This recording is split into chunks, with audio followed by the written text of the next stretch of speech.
শুধু রাজনীতিটা নিজের ইচ্ছা মতে করলেই হয়। আরে বাবা, রাজনীতি আলেমের কথা মতো কর্তব্য করলে তো আমারে ছাড়তো না, ধরে লাগবে তো। হ্যাঁ, রাজনীতির মধ্যেও হালাল হারাম আছে। জীবনের সকল কাজেই হালাল হারাম আছে। স্কুলের ঘরে হালাল হারাম আছে না? রাজনীতি হালাল হারাম নাই? একটু একটু কইয়া রাখি আপনারা, রাজনীতি কেমনে হালাল হয় আর কেমনে হারাম হয়। যেভাবে রাজনীতি করলে জনগণের অধিকার রক্ষা হয়, সেইভাবে রাজনীতি করা হালাল। বালা করে মুস্ত করে আলু, যেইভাবে রাজনীতি করলে জনগণের অধিকার রক্ষা হয়, সেইভাবে রাজনীতি করা হালাল। যেইভাবে রাজনীতি করলে জনগণের অধিকার লঙ্ঘন হয়, সেইভাবে রাজনীতি করা হারাম। মন গড়া মতো হারাম রাজনীতি করবা, অপেক্ষায় থাকো, মরবা, আর তোমার রাজনীতি তোমাকে জাহান্নামে পাঠিয়ে দেবে।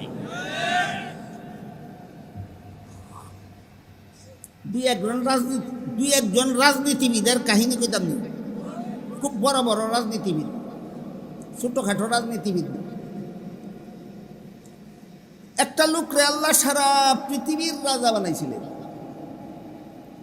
কি মনে করেন, বাংলাদেশের রাজনীতিবিদের সমান না সারা পৃথিবীর? একটা লোকরে আল্লাহ সারা পৃথিবীর রাজা বানাইছিলেন।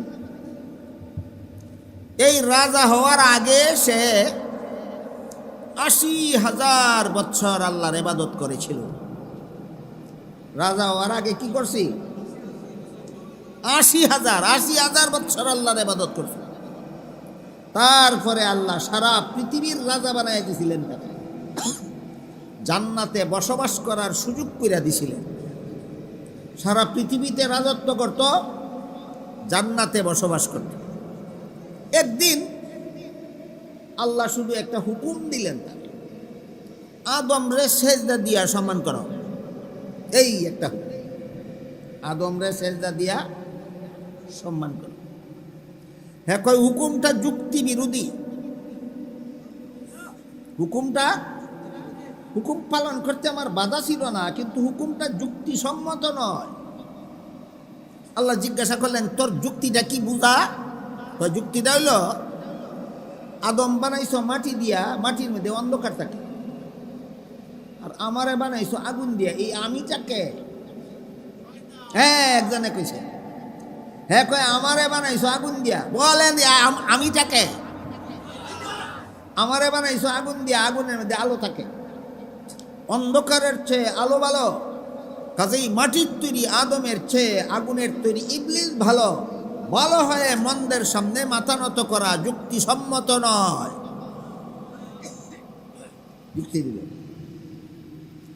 একটা যুক্তির ফলাফলে সে 4টা পুরস্কার পাইল। একটা যুক্তির বিনিময়ে 1 পুরস্কার কতলা পাইল?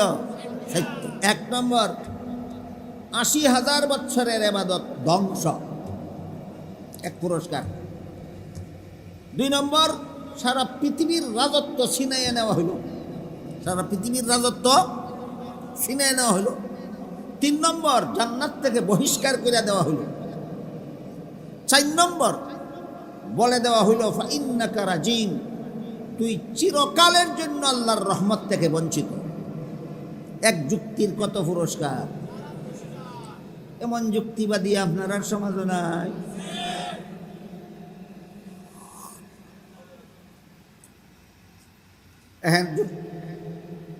এমন যুক্তিবাদীর 1-2টা উদাহরণ একটু পরে, যদি আমার স্বাস্থ্য মানায় আর আপনার মনোযোগিতা তাহে একটু পরে বলবেন।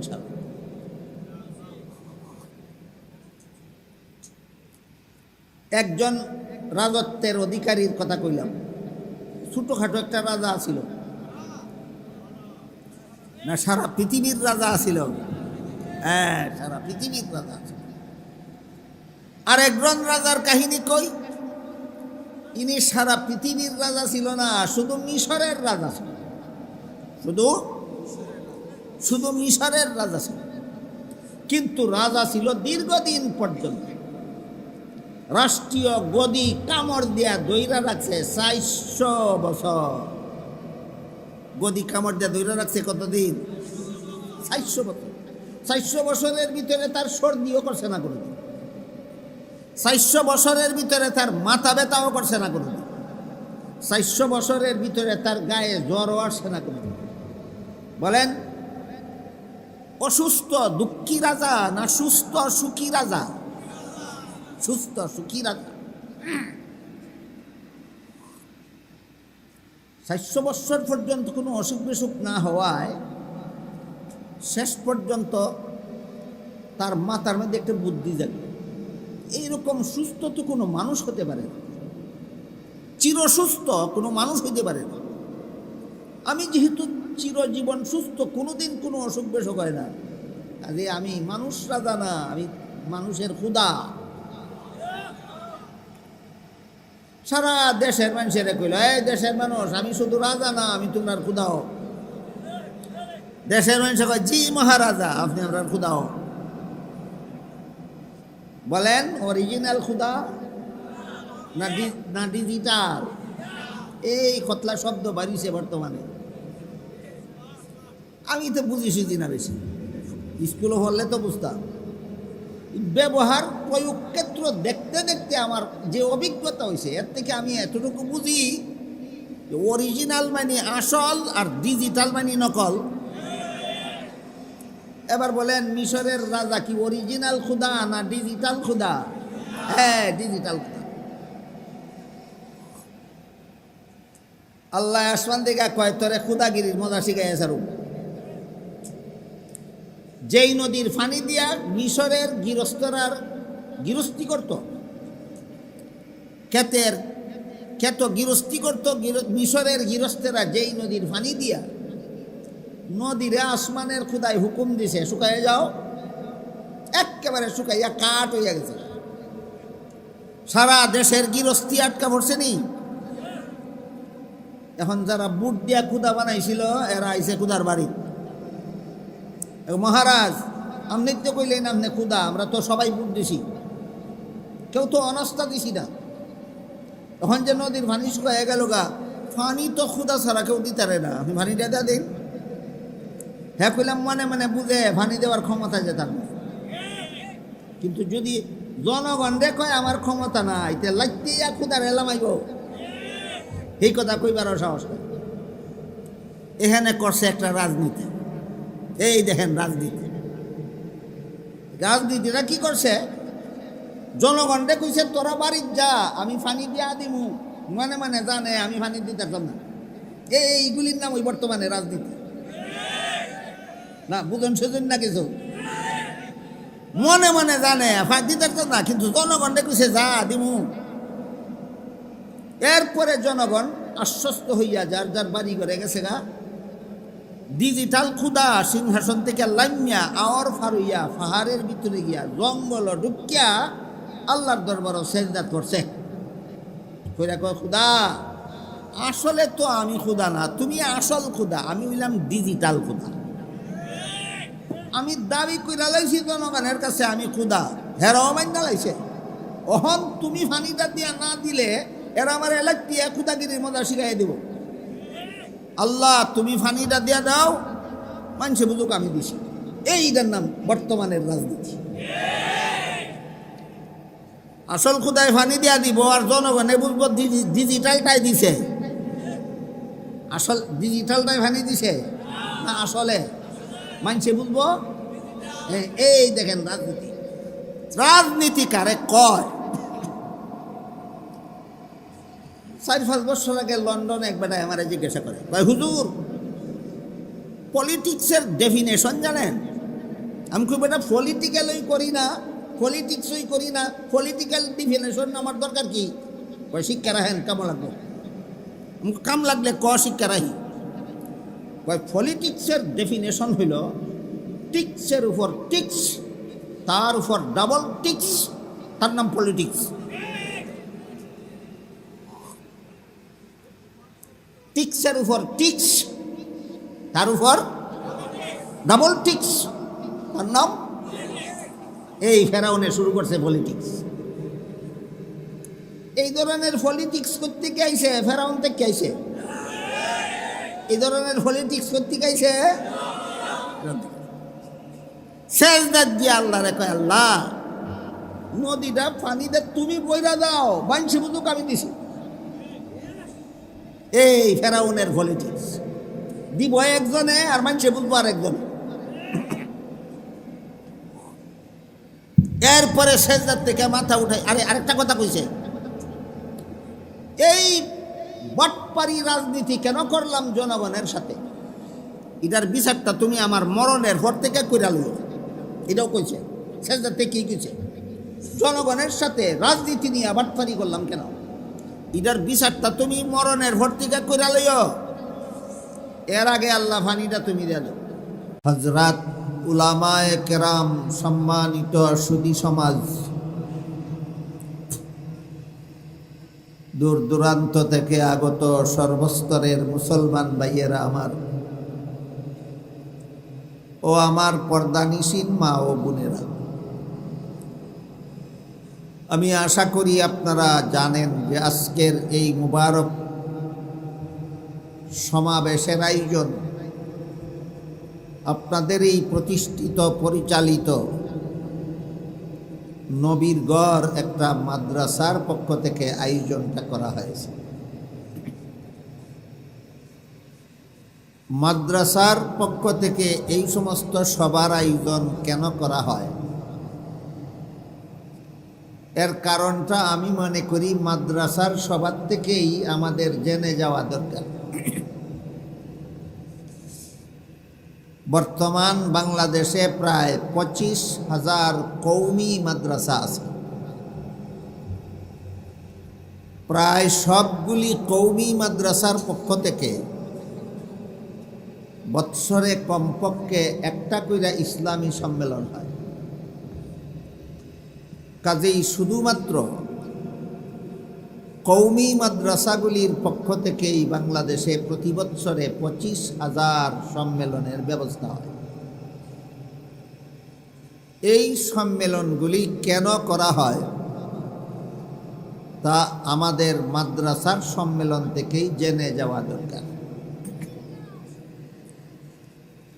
ইসলামী সভা সমিতি, সম্মেলন, সেমিনার, অনুষ্ঠান, ইসলামী প্রতিষ্ঠান, মক্তব, মসজিদ, মাদ্রাসা, যা কিছুই বলেন, সবগুলির একটি মাত্র উদ্দেশ্য, সেটা হলো মানুষের হেদায়েত। মসজিদ বানানির উদ্দেশ্য মানুষের হেদায়েত, মাদ্রাসা বানানির উদ্দেশ্য মানুষের হেদায়েত, মক্তব প্রতিষ্ঠা করার উদ্দেশ্য মানুষের হেদায়েত, ইসলামী সম্মেলনের উদ্দেশ্য, সবার উদ্দেশ্য, ওয়াজ মাহফিলের উদ্দেশ্য, তফসির মাহফিলের উদ্দেশ্য, এক কথায় ইসলামী যত অনুষ্ঠান প্রতিষ্ঠান আছে সবগুলির একমাত্র উদ্দেশ্য হইল মানুষের হেদায়েত। এই হেদায়েত কাকে বলে? মানুষকে চিরশান্তি এবং চিরমুক্তির পথ দেখাইয়া দেওয়ার নাম হেদায়েত। যে পথে জীবন যাপন করলে মানুষ চিরকালের জন্য শান্তি লাভ করবে, যে পথে জীবন যাপন করলে মানুষ চিরকালের জন্য মুক্তি লাভ করবে, সেই পথ প্রদর্শনকে কুরআন হাদিসের ভাষায় হেদায়েত বলা হয়। বুঝে থাকলে বলুন তো, এইখানে সম্মেলনের আয়োজন হয়েছে, আপনারা আসছেন কিছুদিনের শান্তি আর মুক্তির পথ চেনার জন্য, না চিরকালের শান্তি আর মুক্তির পথ চেনার জন্য? এইটার নাম হেদায়েত। এখানে এমন পথ দেখানো হবে না যে পথে চললে আপনি কিছুদিনের জন্য শান্তি পাবেন, মুক্তি পাবেন। এখানে এমন পথ দেখানো হবে যে পথে চললে আপনি চিরকালের জন্য শান্তি পাবেন, মুক্তি পাবেন। এমন পথ দেখানোকেই কুরআন হাদিসের ভাষায় বলে, বলুন তো কি বলে? হেদায়েত। যে পথে জীবন যাপন করলে চিরকালের জন্য শান্তি পাওয়া যায়, চিরকালের জন্য মুক্তি পাওয়া যায়, সেই পথ দেখানোর নাম হেদায়েত। তাহলে কি ওয়াজ মাহফিলে, তফসির মাহফিলে, ইসলামী কোনো অনুষ্ঠানে ক্ষণস্থায়ী শান্তি আর মুক্তির পথ দেখানো উদ্দেশ্য হয় না চিরস্থায়ী? চিরস্থায়ী। সর্বস্তরের মানুষকে চিরস্থায়ী শান্তি আর চিরস্থায়ী মুক্তির পথ দেখাবার জন্যই মাদ্রাসার পক্ষ থেকে এই সম্মেলনগুলি করা হয়। কারণ মাদ্রাসায় লেখাপড়া করে যারা আলেম হন, তাদের কর্মজীবনের দায়িত্ব আল্লাহ খুব পরিষ্কারভাবে কোরআনে চিহ্নিত করে দিছে। আল্লাহ বলেন, ওয়ালিয়ুনজিরু কওমাহুম, আলেমরা যেন নিজের জাতিকে জাহান্নামের ভয়ঙ্কর শাস্তির ব্যাপারে সতর্ক করে। হে আমার জাতি মানুষেরা, এমন কাজ দুনিয়ার জীবনে করবা না যে কাজ করলে পরকালে জাহান্নামের ভয়ঙ্কর শাস্তি ভোগ করতে হয়। এটা আলেমগণের দায়িত্ব। কাজেই কোনো আলেম যদি মনে করেন আমি কোরআন হাদিসের এলেম শিখছি, নামাজ রোজা ইবাদত বন্দেগি করি, হালাল পথে চলি, হারাম কাজ করি না, আমি জাহান্নাম থেকে বাঁচার পথে আছি, আমার সমাজের মানুষ হারাম কাজ কইরা জাহান্নামে গেলে আমার কি আসে যায়, এরকম মানে যদি করেন কোনো আলেম, তাহলে আল্লাহ আলেমকে যে দায়িত্ব দিয়েছিলেন সেই দায়িত্ব আদায় হবে না। জান বাঁচানি আলেমের কাজ নয়। যারা আলেম না তাদের কাজ হইল জাহান্নাম থেকে যার যার জান বাঁচাও। আলেমের কাজ হইল আগে নিজের জান বাঁচাও, পরে সমাজের মানুষকে জাহান্নাম থেকে বাঁচাও। আমার কথা বুঝে থাকলে বলেন, আপনাদের যতটুকু দায়িত্ব আলেমদের ততটুকুই। আপনাদের দায়িত্ব কি? যার যার জান বাঁচাও। কিসের থেকে? জাহান্নাম থেকে। যারা আলেম না তাদের দায়িত্ব হলো জাহান্নাম থেকে যার যার জান বাঁচাও। আলেমের দায়িত্ব হইল জান বাঁচাইয়া বসে থাকলে হবে না, সমাজের মানুষকে জাহান্নাম থেকে বাঁচাও। কাজেই আলেমদের এই 2 নম্বর দায়িত্বটা পালন করার জন্য বর্তমান বাংলাদেশে 25,000 কওমি মাদ্রাসার পক্ষ থেকে বৎসরে 25,000 ইসলামী সম্মেলন হয়, শুধু সর্বস্তরের মানুষকে জাহান্নাম থেকে বাঁচার পথ দেখাবার জন্য। দেখুন তো একটু ক্লিয়ার হইল কিনা যে মাদ্রাসার পক্ষ থেকে সম্মেলন কেন হয়? জান বাঁচাবার জন্য না সমাজ বাঁচাবার জন্য? সমাজ বাঁচাবার। এরপরে আমাদের বোঝা দরকার জাহান্নাম থেকে বাঁচার পথ যে আলেমগণ আপনাদেরকে দেখাইবেন, মন গড়া পথ দেখাইবেন না আল্লাহ এবং আল্লাহর রাসূল যেই পথ চিনাইছেন সেই পথ?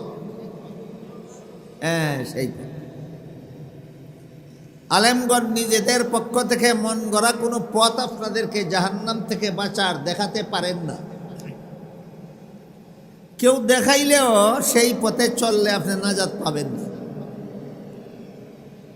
ফাঁকে ফুঁকে এমন 1-2জন আলেম পাওয়া যায় যারা মন গড়া কথাই কয়। এই কারণে গোটা আলেম সমাজ ওই খারাপ না। বলেন তো, ডাক্তারদের মধ্যে 2-1জন ডাক্তার এমন পাওয়া যাবে কিনা যে মাঝে মধ্যে ভুল চিকিৎসাও করে? এই কারণে কি ডাক্তারি বিদ্যাটাই খারাপ? বর্জন করা যাবে? 1-2জন ডাক্তারে ভুল চিকিৎসা করার কারণে কেউ যদি ডাক্তার সমাজটাকেই বয়কট করে, তাইলে তার জীবন ধ্বংস হতে বাধ্য।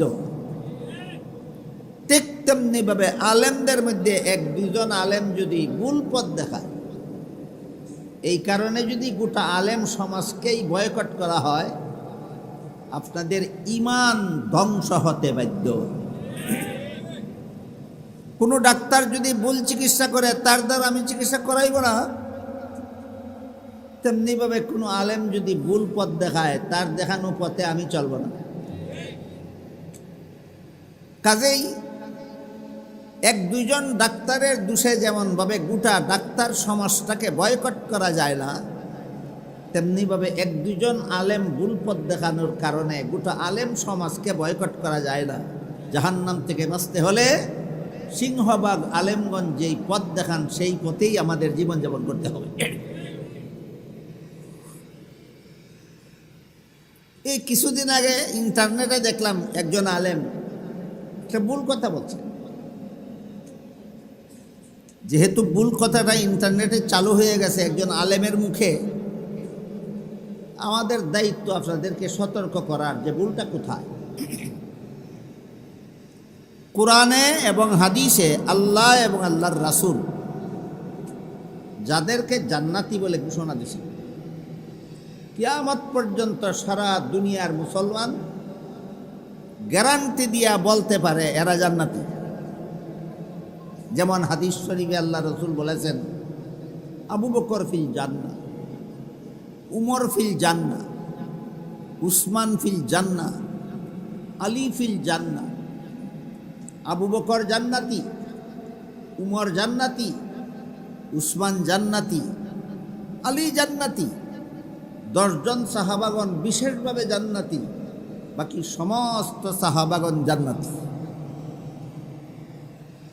কাজেই কিয়ামত পর্যন্ত কোনো মুসলমান যে কোনো সাহাবীকে জান্নাতি গ্যারান্টি দিয়েই বলতে পারে, কারণ হাদিসে কোরআনে আছে এরা জান্নাতি।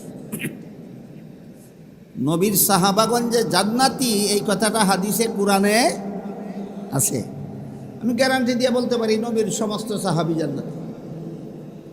ঠিক তেমনিভাবে নমরুদ জাহান্নামী, ফেরাউন জাহান্নামী, কারুন জাহান্নামী, হামান জাহান্নামী, সাদ্দাত জাহান্নামী। আমি গ্যারান্টি দিয়ে বলতে পারি এরা জাহান্নামী। কোরআনে আবু লাহাবকে জাহান্নামী বলা হয়েছে, আমি গ্যারান্টি দিয়ে বলতে পারি আবু লাহাব জাহান্নামী। কিন্তু এখানে আপনি বসা আছেন, আমি বসা আছি, আপনার নামে আমার নামে কোরআনে হাদিসে জান্নাতিও লেখা নাই, জাহান্নামীও লেখা নাই। কি বলেন? এমন লোকের বেলায় অমুক জান্নাতি বলা, অমুক জাহান্নামী বলা, এটা ভুল ছাড়া আর কিছু নয়। এক মৌলবী একজনের নাম ধরে বলে দিছে, এই যুগের একজন মানুষের নাম ধরে বলে দিছে তিনি জান্নাতি। এই তুই কই পাইছস তিনি জান্নাতি না জাহান্নামী, তুই কই পাইছস?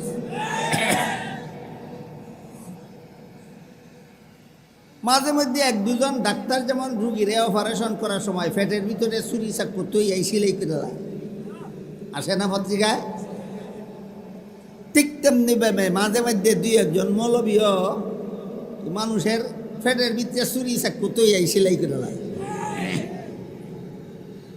কোন ছুরিটা ফেরত তুই সেলাই করছে বুঝতে পারছেন আপনারা?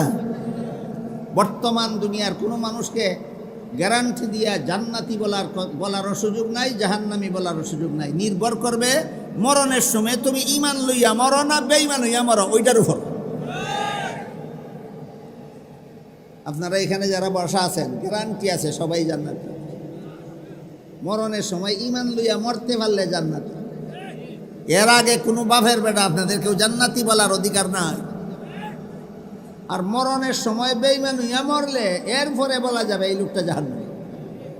মরণের সময় কে ঈমান লইয়া মরে আর কে বেঈমান হইয়া মরে তুমি কি জানো? এত হেডমাস্টারই তোমারে কে দিল একটা লোকের নাম ধরে কইয়া দিতা এই লোকটা জান্নাতি? এটা ভুল পথ। এই জন্য বলছিলাম আলেমরা যে আপনাদের চিরশান্তি চিরমুক্তির পথ দেখাবেন, মন গড়াভাবে দেখাইলে আমরা সেই পথে যাব না। দেখাতে হবে আল্লাহ এবং আল্লাহর রাসূল যেই পথ দেখাইছেন এইটা হইল জাহান্নাম থেকে বাঁচার পথ।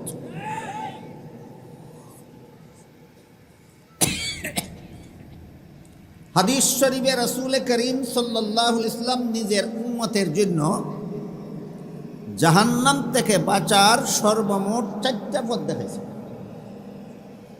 বলছেন এই 4টা পথ হইল আমার উম্মতের জাহান্নাম থেকে বাঁচার পথ, এছাড়া 5 নম্বর কোনো পথ নাই। এই কথাগুলি কিন্তু জীবনভর আমাদের সমস্ত মুসলমানদের মনে রাখা দরকার। হাদিস শরীফে আল্লাহর রাসূল উম্মতকে জাহান্নাম থেকে বাঁচার পথ কটা দেখাইছেন? 4টা। এটা বলবেন না কোনোদিন। ওই মৌলবীর মতো আমি মন গড়া কইয়া দিছি না রাসূল হাদিসে কইছেন? হ্যাঁ, রাসূল হাদিসে কইছেন।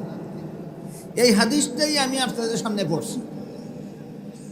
রাসূল বলেন, কুন আলিমান আও মুতাআল্লিমান আও মুস্তামিআন আও মুহিব্বান ওয়ালা তাকুন খামিসান ফাতাহলিক আও কামা ক্বালা আলাইহিস সালাতু ওয়াস সালাম।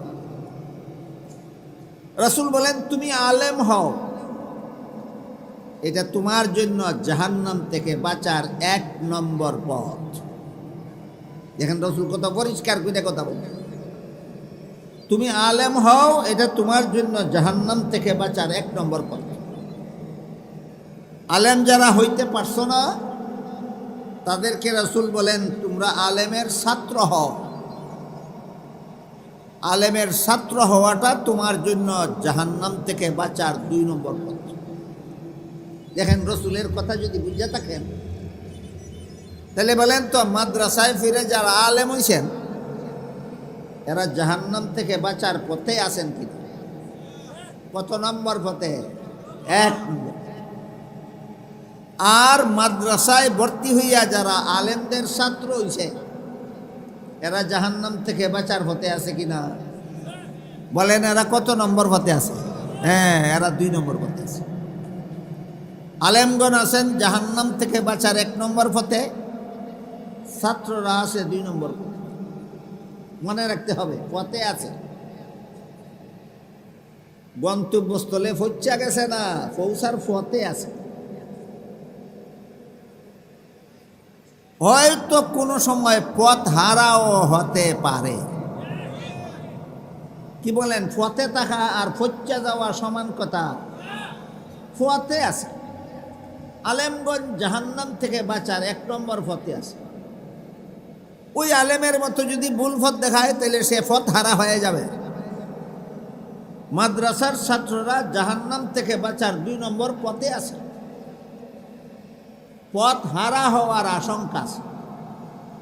এই জন্য যারা আলেম হইছে আর যারা মাদ্রাসার ছাত্র হইছে এদের গর্ব করার কোনো কারণ নাই। তুমি আলেম হইছ সেটাও আল্লাহর দয়ায়, আলেমের ছাত্র হইছ সেইটাও আল্লাহর দয়ায়। জীবনভর দোয়া করতে থাকো, আল্লাহ আমারে পথ হারা করো না, আল্লাহ আমারে পথ হারা করো না, আল্লাহ আমারে পথ হারা করো। আল্লাহ দয়া কইরা তোমারে বোঝাই। আর আলেম হইয়া যদি মনে করো এটা আমার গৌরব, এটা আমার গৌরব, আমি আর পথ হারাইতাম না, তাইলে আশঙ্কা আছে তুমি পথ হারাইবা। মাদ্রাসার ছাত্র হইয়া যদি মনে করো এটা আমার গৌরব, আমি জান্নাতের পথ আর হারাইতাম না, তুমি গ্যারান্টি পাইলে কই হারাইতাম না। পথ হারা না হওয়ার জন্য যারা পথে আছে এরাও পথ হারা না হওয়ার জন্য জীবন ভর আল্লাহর কাছে দোয়া করতে হয়। এবং এমন একটা দোয়া আল্লাহ কোরআনে শিক্ষাও দিয়েছেন। দোয়াটা হইল, রব্বানা লা তুজিগ কুলুবানা বাদা ইয হাদাইতানা ওয়া হাব লানা মিন লাদুনকা রাহমাহ ইন্নাকা আনতাল ওয়াহ্হাব। এই দোয়ার মধ্যে বলা হয়েছে যারা পথে আছে এরা মরণ পর্যন্ত আল্লাহরে কইতো, আল্লাহ পথটা যেহেতু দেখাইছো তুমি, আমারে পথটা আর পথ হারা বানাইও না।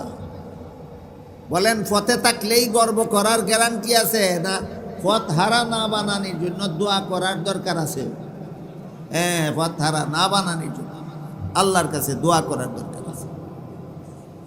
এই কথাটা এই জন্য বললাম যে আপনারা কেউ যেন ভুল না বুঝেন। আলেমগঞ্জে আল্লাহর রসুলের হাদিস মতো জাহান্নাম থেকে বাঁচার 1 নম্বর পথে আছেন, এর তো এই কথা না যে তিনি জান্নাতে যাওয়ার গ্যারান্টি আছে। গ্যারান্টি নাই। তুমি যদি পথ হারাই যাও গাতে পাইতা না। মাদ্রাসার ছাত্ররা যে জাহান্নাম থেকে বাঁচার 2 নম্বর পথে আছে, জাহান্নাম থেকে বাঁচার গ্যারান্টি নাই। মরণের আগে যদি পথ হারাইয়া যাও তাইলে তুমি জাহান্নাম থেকে বাঁচতে পারবে। কাজে যারা ফতোয়া আছে এরা গর্ব করবে না আল্লাহর কাছে দোয়া করবে? জীবন ভর আল্লাহর কাছে দোয়া করবে। এবার বলেন, আমাদের সমাজে আলেম আর মাদ্রাসার ছাত্র ছাড়া আর কোনো মুসলমান আছেন? এদের জাহান্নাম থেকে বাঁচার দরকার নাই? এরা কেমনে বলবে? একদল আলেম হইয়া জাহান্নাম থেকে বাঁচার 1 নম্বর পথে গেল, একদল মাদ্রাসার ছাত্র হইয়া জাহান্নাম থেকে বাঁচার 2 নম্বর পথে গেল। আর বাকি যারা আলেমও না মাদ্রাসার ছাত্রও না, তারা কিভাবে জাহান্নাম থেকে বাঁচবে? এই ব্যবস্থা দিয়া রাসূল বলেন, আও মুস্তামিআন, তোমরা যারা আলেমও না আলেমের ছাত্রও না, তোমরা মনোযোগে আলেমদের কথা শোনো আর তাদের কথা মতো জীবনযাপন করো। মনোযোগে আলেমের কথা শোনো আর আলেমের কথা মতো জীবনযাপন করো। এটা তোমাদের জন্য জাহান্নাম থেকে বাঁচার 3 নম্বর পথ। এবার বলেন, আপনারা এখানে যারা বসা আছেন, আপনাদের মধ্যে যদি এমন লোক আছে কিনা যিনি আলেমও না মাদ্রাসার ছাত্রও না? এদের জন্য কি রাসূল জাহান্নাম থেকে বাঁচার কোনো পথ দেখাইছেন? কোন পথ? 3 নম্বর পথটা কি? আলেমের কথা শুনো, আলেমের কথা মতো জীবনযাপন।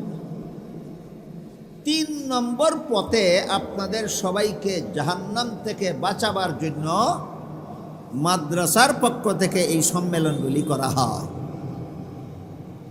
বুঝলেন কিনা? মাদ্রাসার পক্ষ থেকে সম্মেলন কেন হয়? 3 নম্বর পথে অন্যদেরকে জাহান্নাম থেকে বাঁচাবার জন্য। যারা আলেমও না মাদ্রাসার ছাত্রও না, এদেরকে জাহান্নাম থেকে বাঁচার পথ দেখাবার জন্য বাংলাদেশের 25,000 কওমি মাদ্রাসার পক্ষ থেকে বৎসরে 25,000 সম্মেলনের আয়োজন হয়, শুধু আপনাদেরকে জাহান্নাম থেকে বাঁচার 3 নম্বর পথটা দেখাবার জন্য। আপনাদেরকে রাসূল কোন পথ দেখাইছেন? আলেমের কথা শুনো, আলেমের কথা মতো জীবনযাপন করো। বাকি রইল আলেমের কোন কোন কথা আমরা শুনব, আলেমের কোন কোন কথা মতো জীবনযাপন করব। এই ব্যাপারে এখনো আমাদের সমাজের সাধারণ মুসলমানের ধারণা পরিষ্কার নাই। কেউ মনে করে আমি নামাজ পড়ব আলেমের কথা মতো, ভালো কথা। আমি রোজা রাখবো আলেমের কথা মতো, ভালো কথা।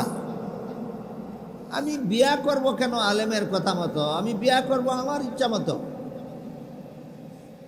অনেকেই এরকম মনে করে। বিয়া করার সময় আলেমের কথা মতো বিয়াকরণের দরকার মনে করে না, নিজের ইচ্ছা মতো বিয়া করে। ইচ্ছা মতো বিয়া করতে গিয়া বলেন তো, আপনারা যে সমাজে বাস করেন, এই সমাজের যে সমস্ত যুবকরা বিয়ে করে, এদের অনেকেই শ্বশুরের কাছ থেকে যৌতুক চাইয়া লয় কিনা? হালাল না হারাম?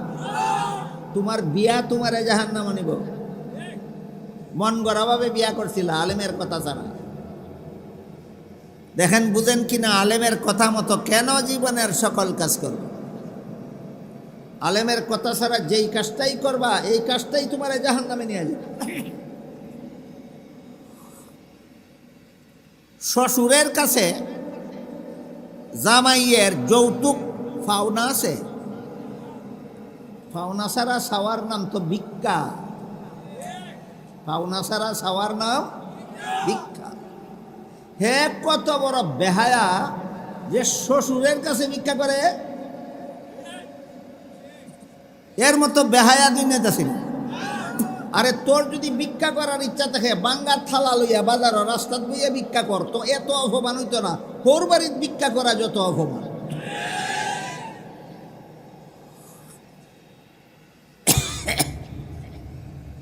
আপনি যদি মন গড়া মতে ঘুমান আলেমের কথা ছাড়া, আপনার ঘুম আপনাকে জাহান্নামে নিয়ে যাবে।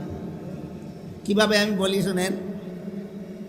বলেন তো, আপনাদের সমাজে এমন মুসলমান আছে কিনা যারা এশার নামাজ না পড়েই ঘুমাইয়ে যায়? আবার ফজরের সময় ঘুম থেকে জাগে না, ঘুমাইয়েই তাহে আছে। তাকে আছে। যেই ঘুম তোমাকে ফরজ নামাজ পড়তে দেয় না, এই ঘুম তোমাকে জাহান্নামে নিয়ে যাবে। এই সমাজের কতজন মুসলমান মনে করেন ফজরের সময় ঘুমাইয়া তাহে? শতকরা 2-4 জন না শতকরা 90 জন? এই সমাজের শতকরা 90 জন মুসলমান আছে যারা ফজরের সময় ঘুম থেকে জেগে উঠতে হবে, ফজরের নামাজ পড়তে হবে, এটা ফরজ, জানেও না মানেও না, জীবন ভর ফজরের সময় নাক ডাকাইয়া ঘুমায়, সকাল 9টার সময় ঘুম থেকে উঠে। আলেমের কথা মতো ঘুমাইছে না মন গড়া মতো ঘুমাইছে? এবার আমার কথা বুঝা থাকলে বলেন, তার ঘুম তারে কই নিব? হ্যাঁ, তোমার ঘুম তোমারে জাহান্নামে নিব। তুমি মন গড়া মতে ঘুমাইছো, আলেমের কথা মতো ঘুমাইছো না। আমার তো মনে হয় আপনারা সামনে যারা ফাঁক জায়গা আছে একটু আগে বলে ওই যে ফিসে অনেক দাঁড়াই দিয়েছে, তারা বইবার সুযোগ পাইব। আপনারা একটু আগে ফাঁকটা, সামনের ফাঁকটা বন্ধ করে বসেন। যারা ফিসে বসতে পারতেছে না তাদেরকে একটু সুযোগ করে দেন, সব পাইবেন আপনারা। আপনারা সব পাইবেন, তারা সমান সব পাইবেন।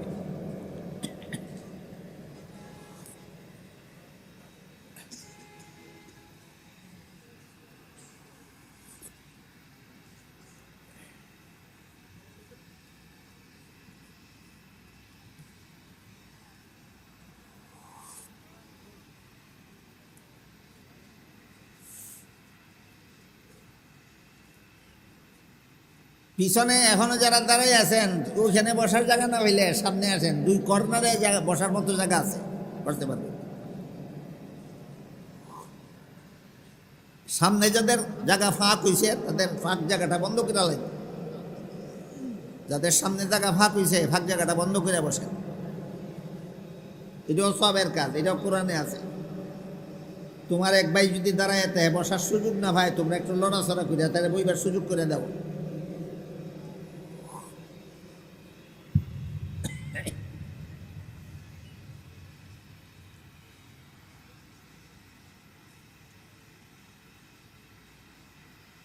যেভাবে মন গড়া মতো বিয়া করলে আলেমের কথা ছাড়া তোমার বিয়া তোমাকে জাহান্নামে নিবে।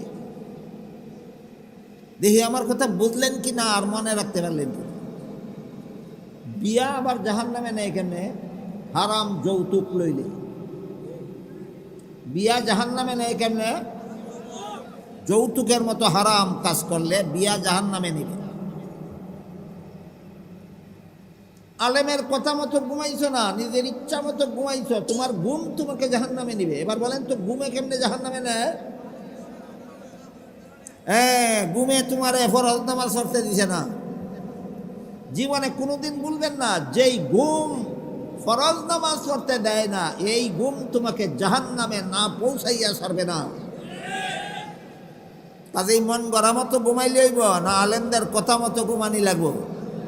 আলেমদের কথা মতো ঘুমাইলে। অনুরূপভাবে স্কুল কলেজ ভার্সিটিতে যারা পড়েন, এখানেও হালাল হারাম আছে। হালাল হারাম আছে। সংসারের যত কাজ আছে প্রত্যেকটা কাজের মধ্যে 2টা সাইড আছে, একটা হালাল একটা হারাম। সংসারের কোনো কাজ হারাম উপায়ে করবা, এই কাজ তোমাকে জাহান্নামে পৌঁছাইয়া ছাড়বে। কাজেই সংসারের কাজ করে যদি জাহান্নাম থেকে বাঁচতে চাও, রাসূল বলেন আলেমের কথা মতো করো। 3য় শ্রেণীর মানুষের জাহান্নাম থেকে বাঁচার পথ। স্কুলের পড়া সংসারের কাজ, কলেজের পড়া সংসারের কাজ, ভার্সিটির পড়া সংসারের কাজ। মন গড়া মতে পড়বেন। হ্যাঁ, যদি কেউ পড়ে, হ্যাঁ না পড়ে কইবেন, একটু পরে বুঝবেন কজনে স্কুল কলেজে আলেমের কথা মতো পড়ে আর কজনে মন গড়া মতো পড়ে, একটু পরে বুঝবেন। স্কুলে পড়বা মন গড়া মতো, কলেজে পড়বা মন গড়া মতো, ভার্সিটিতে পড়বা মন গড়া মতো। স্মরণ রেখো, তোমার স্কুল কলেজ ভার্সিটির পড়া জাহান্নামে না পৌঁছাইয়া ছাড়বে না। কাজেই আপনাদের মনে এখন প্রশ্ন জাগতে পারে, স্কুলে কেমনে পড়লে হালাল হয় আর কেমনে পড়লে হারাম হয়? যেভাবে স্কুল কলেজে পড়লে হারাম হয় সেইভাবে পড়লে তো আমার জাহান্নামে নিব। যেভাবে স্কুল কলেজে পড়লে পড়া হালাল হয় সেভাবে বললে তো আর স্কুলের পড়া জাহান্নামে নিবে না। কি বুঝলেন? স্কুল কলেজে হালাল উপায়ে পড়লে এই পড়া জাহান্নামে নিবে না। কেমনে স্কুল কলেজে পড়লে হালাল হয় আর কেমনে পড়লে হারাম হয় এটা জানে কে? একমাত্র আলেমগণ। কিভাবে স্কুলে পড়লে হালাল হয় আর কিভাবে স্কুলে পড়লে হারাম হয় আলেম ছাড়া কেউ জানে না।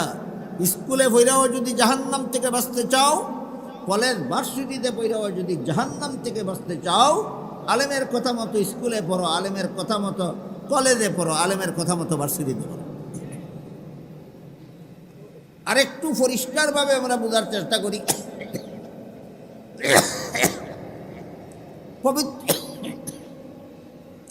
পবিত্র কোরআনের এক আয়াতে আল্লাহ বলেন, ইয়া আইয়ুহাল্লাযীনা আমানু কু আনফুসাকুম ওয়া আহলিকুম নারাও ওয়াকুদুহান নাসু ওয়াল হিজারা। হে ঈমানদারগণ, তোমরা নিজেরাও জাহান্নামের আগুন থেকে বাঁচো, পরিবার পরিজন বিবি বাচ্চা ছেলে মেয়েকেও জাহান্নামের আগুন থেকে বাঁচাও। তাইলে যারা কোনো সন্তানের মা বাবা না, যার অধীনে কোনো পরিবার নাই, ফ্যামিলি নাই, তার দায়িত্ব হইল জাহান্নাম থেকে বাঁচো। যার স্ত্রী আছে, পুত্র আছে, তার দায়িত্ব তুমিও জাহান্নাম থেকে বাঁচো, তোমার স্ত্রী পুত্রকেও জাহান্নাম থেকে বাঁচাও। এই ব্যাপারে একটা লম্বা হাদিস আছে, ওইদিকে গেলে আমি আপনাদের আমি যেই কথাটা বুঝাইতে চাইতেছি এইদিকে যাইতে পারবো না। সেই হাদিসের সারমর্ম হলো, দুনিয়াতে প্রতিটি মানুষ কোনো না কোনো ব্যাপারে দায়িত্বশীল। প্রত্যেকটা মানুষকে যার যার দায়িত্ব সম্পর্কে শেষ বিচারের দিন আল্লাহর কাছে হিসাব দিতে হবে, না পারলেই জাহান্নামে যাইতে হবে। কথাটারে ব্যাখ্যা করে আল্লাহ রাসূল বলেন, যারা দেশের সরকার, এরা সমস্ত দেশের মানুষকে জাহান্নাম থেকে বাঁচাবার দায়িত্বশীল। দেশের সরকার কতজনকে জাহান্নাম থেকে বাঁচাবার দায়িত্বশীল? দেশের সমস্ত মানুষকে জাহান্নাম থেকে বাঁচাবার দায়িত্বশীল। কাজেই দেশের সমস্ত মুসলমানকে যদি তুমি নামাজি না বানাও, যতটা বেনমাজি তোমার দেশে যতগুলি বেনমাজি তৈরি হবে, সবগুলি বেনমাজি পরকালে যে পরিমাণ শাস্তি পাবে, একা সরকারকে সবগুলি বেনমাজির সমান শাস্তি আখেরাতে ভোগ করতে হবে। দেশের সরকার হওয়া দিল্লির লাড্ডু না, ভাইরা গিল্লা লাইলেই সারে, কিনা গিল্লা লাইলেই সারে।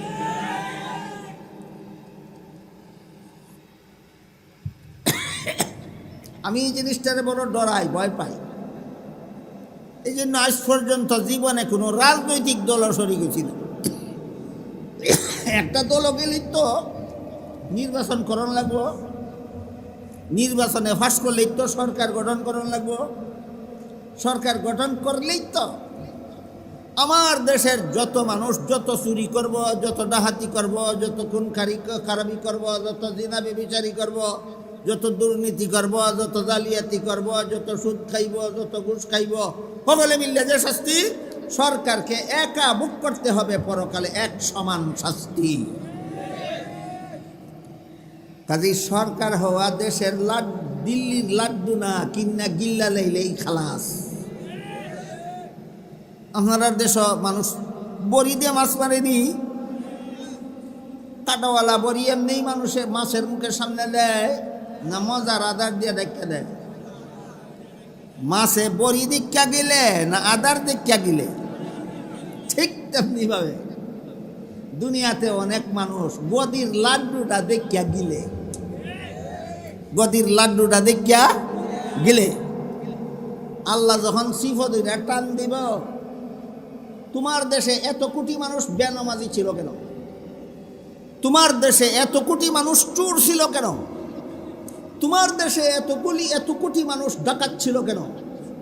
তোমার দেশে এত লক্ষ মানুষ বদমাশ ছিল কেন? তোমার দেশে এত লক্ষ মানুষ দুর্নীতিবাজ ছিল কেন? তোমার দেশে এত লক্ষ মানুষ জালিয়াতিকারী ছিল কেন? তোমার দেশে এত লক্ষ মানুষ সুদখোর ছিল কেন? তোমার দেশে এত লক্ষ মানুষ ঘুষখোর ছিল কেন? সেই দিন বুঝবা গিল্লা লাওয়ার মজা কত।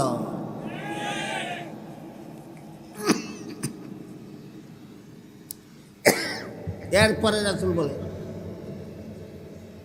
যে দেশের সরকার না, কিন্তু পরিবারের কর্তা। তুমি নিজেকেও জাহান্নাম থেকে বাঁচাতে হবে, তোমার পরিবার পরিজনকেও জাহান্নাম থেকে বাঁচাতে হবে। যেই ব্যক্তি সরকারও না, পরিবার কর্তাও না, বউও নাই, ছেলেও নাই, মেয়েও নাই, কর্মচারীও নাই, গুলাম বান্দিও নাই, আল্লাহর রসুল বলেন তুমি তোমার 3.5 হাত বডির কর্তা। এবার কের কর্তা? সরকার, দেশের কর্তা, পরিবারের কর্তা, বউ বাচ্চার কর্তা। যার অধীনে দেশ নাই, যার অধীনে পরিবার নাই, আল্লাহ রসুল বলেন তুমি তোমার 3.5 হাত বডির কর্তা।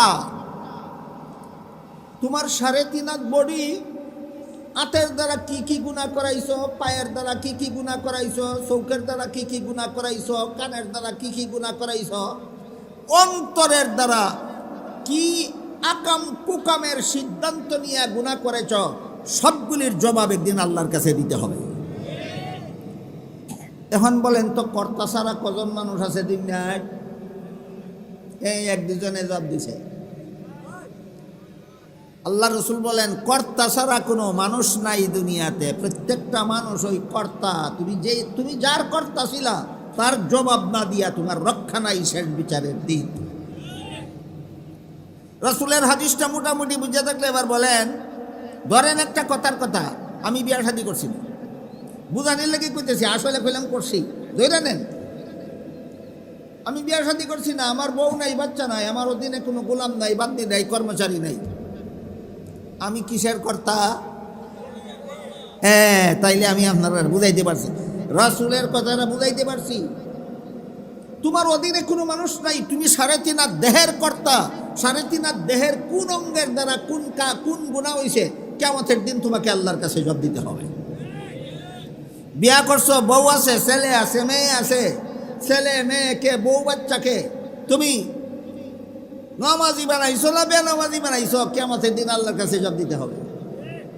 তুমি দেশের কর্তা, সরকার বানাইছো তুমি, তোমার দেশের মানুষকে নামাজি বানাইছো না বেনামাজি বানাইছো, দুর্নীতিবাজ বানাইছো না সুনীতিবাজ বানাইছো, কিয়ামতের দিন আল্লাহর কাছে জবাব দিতে হবে। এবার মূল কথার দিকে ফিরে যাই।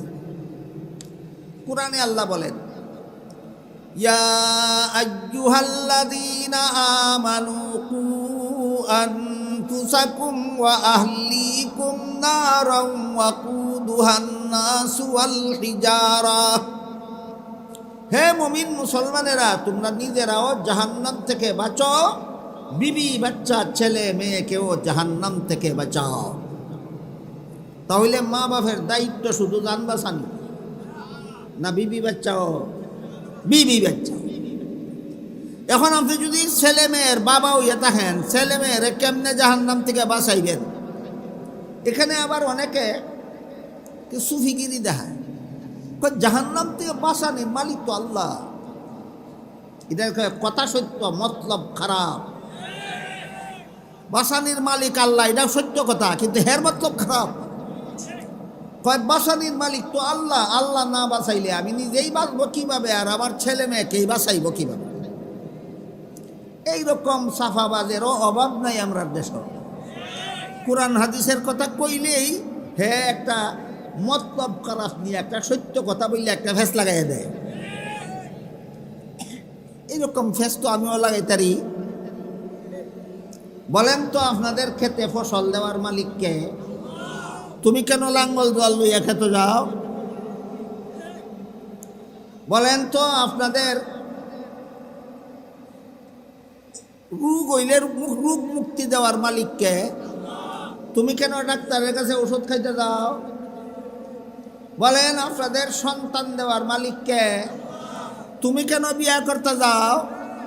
এই সব প্রশ্নের যেই জবাব জাহান্নাম থেকে বাঁচাবার মালিক আল্লাহ, তুমি বাঁচাইবা কেমনে, ওই প্রশ্নেরও সেই জবাব।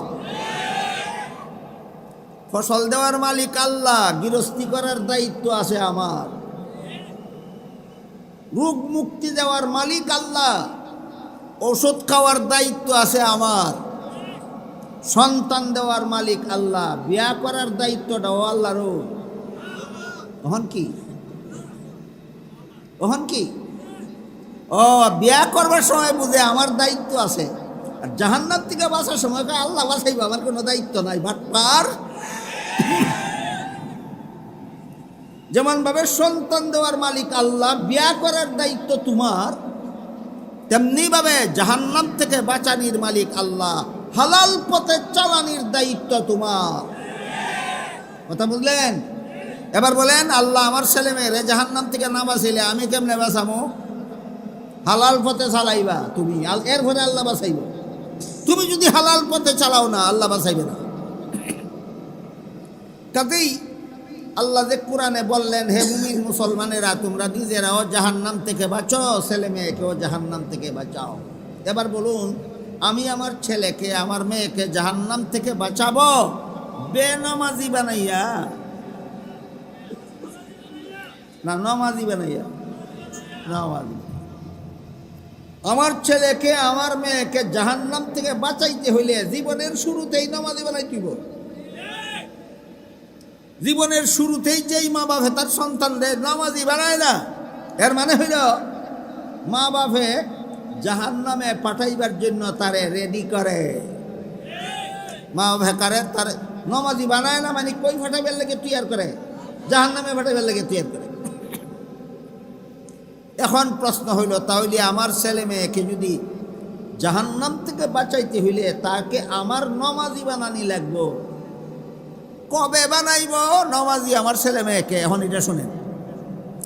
হাদিস শরীফে রাসূল করিম সাল্লাল্লাহু আলাইহি ওয়াসাল্লাম বলেন, মুরু আওলাদাকুম বিসসালাতি ইযা বালাগু সাবআ সিনিন ওয়াদরিবুহুম ইযা বালাগু আশরান আও কামা ক্বালা আলাইহিস সালাতু ওয়াসসালাম।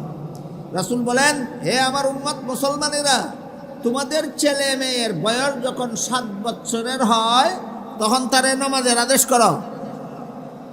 তাহলে নামাজ শিখানি লাগবে 14 বছরের সময়, না 7 বছরের আগে?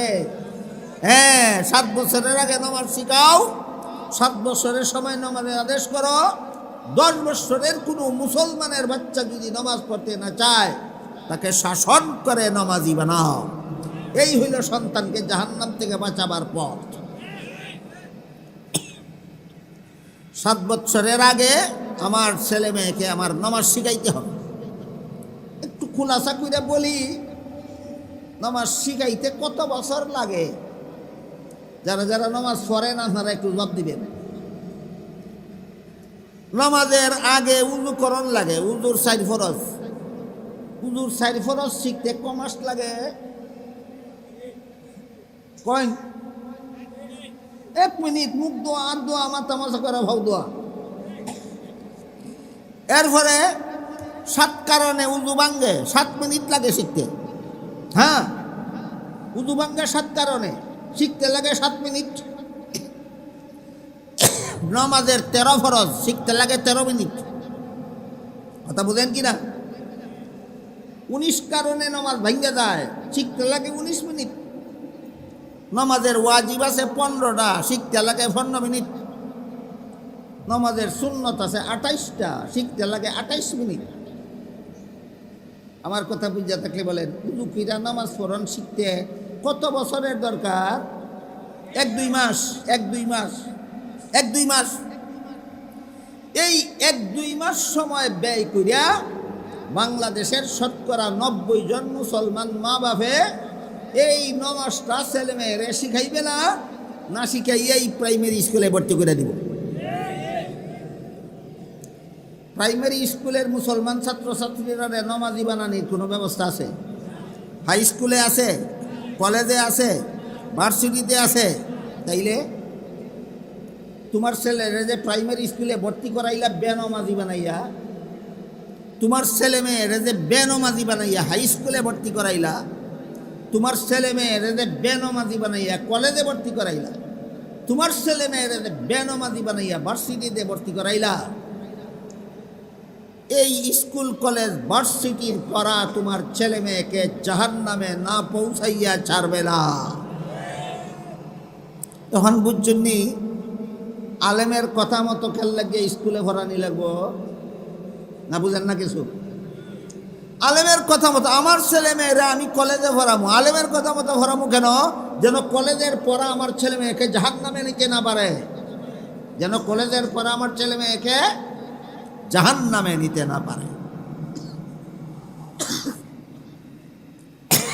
এই জন্য রাসূল বলেন, কুন আলিমান আও মুতাআল্লিমান আও মুস্তামিআন আও মুহিব্বান ওয়ালা তাকুন খামিসান ফাতাহলিক। তুমি আলেম হও, এটা তোমার জন্য জাহান্নাম থেকে বাঁচার 1 নম্বর পথ। আলেম হতে পারো নাই যারা, তারা আলেমের ছাত্র হও, এটা তোমার জন্য জাহান্নাম থেকে বাঁচার 2 নম্বর পথ। যারা আলেমও না, আলেমের ছাত্রও না, তারা সকল কাজ মন গড়া মতে করো, এইটাই জাহান্নাম থেকে বাঁচার পথ। না আলেমের কথা মতো। আমি কি বিষয়টা আপনারা বুঝতে পারছি? এবার বলেন, ব্যবসা করবেন কার কথা মতো? তাইলে ব্যবসা আপনাকে জাহান্নামে নিবে। চাকরি করবেন কার কথা মতো? তাইলে আপনার চাকরি আপনাকে জাহান্নামে নিবে। গৃহস্থী করবেন কার কথা মতো? আলেমের কথা মতো। তাইলে গৃহস্থী আপনার গৃহস্থী আপনার জাহান্নামে নিবে। স্কুল কলেজ ভার্সিটিতে পড়াবেন ছেলে মেয়েদেরকে কার কথা মতো? আলেমের কথা মতো। নাইলে স্কুল কলেজ ভার্সিটির পর আপনার ছেলে মেয়েকে জাহান্নামে না পৌঁছাইয়া যাবে না।